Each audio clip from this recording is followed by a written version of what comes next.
This question is for the boys who are on dating apps. If you match with a girl, are you expecting her to message you first? Because call me cliche, but I do expect the boy to message me first. And if he doesn't, it's highly unlikely that I will. So then I end up with all these matches and no conversation. If you do think it's on me to start the conversation, I at least need some convo starter ideas, because there's no way I'm sliding in there with a pickup line. I missed the part where that's my problem. Unpopular opinion, but I feel like a lot of guys don't know this.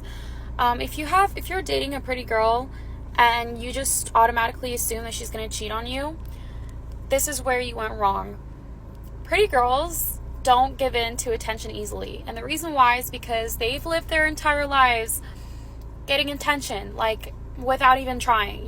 Guys try to get their attention all the time, so to them, having a guy hit them up on their DM or whatever, that means nothing to them because they're already used to it, and they choose to be with you because they love you or they want to be with you. So where you should watch out is someone who isn't used to that kind of attention, because a lot of the time those people are the ones that are going to end up, they're just going to give in because they just aren't used to getting attention. So, it's just always funny to me when people think that good-looking people are more susceptible to cheating, because that's not true.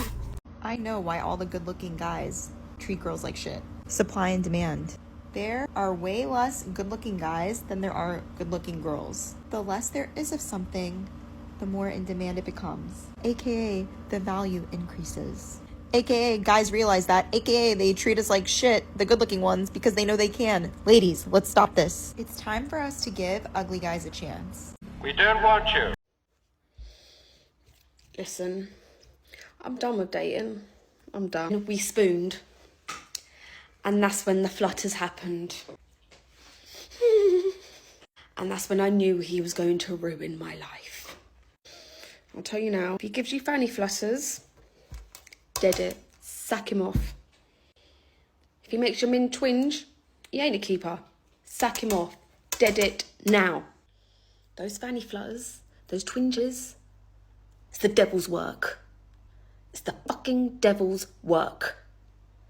Nasty bitch. Have you ever thought about how we as a society always focus on the older woman who has no significant other and no child, and we shame her and call her a cat lady as if she is such a harm to society, when really the biggest harm to society are the older men with no children and no significant other?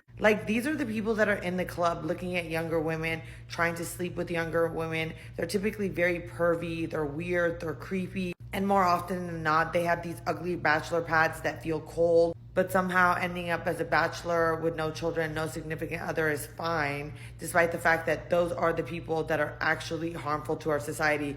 But being a crazy cat lady who's at home knitting a fucking sweater for, a friend's child, or on a girl's trip minding her own business is the worst things can be.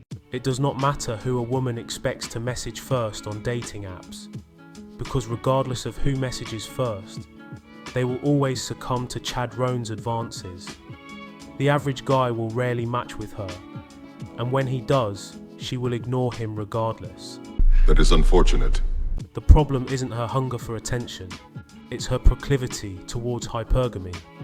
If a famous celebrity messaged her because she looks great, what are the chances of her cheating on her boyfriend to have an opportunity to get with that famous celebrity, even if it's just for one night? That's a high chance. No matter how much these modern women complain about being treated badly by Chad Roan, they will always go running back to him to get pumped and dumped. She's a whore. Modern women are no longer ashamed to expose their 304 nature. They expose themselves online for belonging to the sewers and become Chad Roan's plaything. You're a damaged goods lady. When a woman hits the wall and has no children or husband, it's seen as worse, because they were expected to have children to continue on the next generation of humans. If they didn't, they were seen as useless to society. But since men can have children at a much older age, even in their 90s, it's not seen as bad if they are still single. You got that right. Real men of genius.